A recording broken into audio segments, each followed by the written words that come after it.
Hi, so we'll be taking a look at another puzzle which is rated 1679.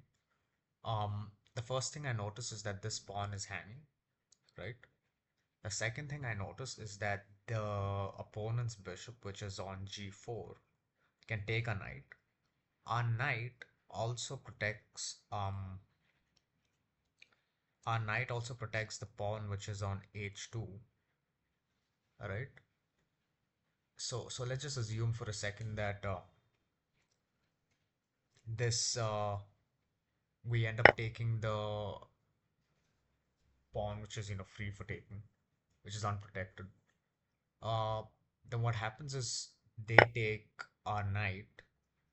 We obviously take their bishop, but what happens is we also end up losing a pawn. And say hypothetically that this knight wasn't there, right?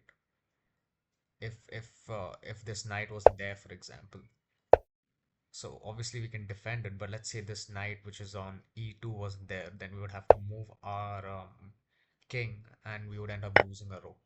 So obviously it's a by just letting the queen deep into the territory for white. So if you have noticed, before even taking the pawn, I realized that the queen really has no moves left, right? It only has one, which is this diagonal. Um,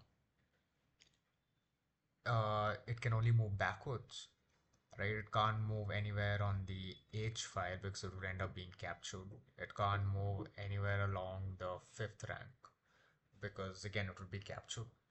So obviously the only legal move which this queen has is g6, right? And what if I completely ignore the threat of the bishop, my knight? What if I play it a bit more risky, right? What if I move my knight which was on e2 to f4? I realized that this position is completely unfavorable for black, right? We had gone over the concept of trapping a piece, and that's exactly what's happened. We have ended up trapping the queen, right? So, I mean, the opponent obviously is going to minimize the uh, the materials that they're going to lose, but in this puzzle, they end up trading it for an equal material, and we end up taking the queen. So we're essentially up approximately like 6 points, 6.5 points. Um, yeah, I hope you guys understood this puzzle and the concept of trapping the queen. Thank you.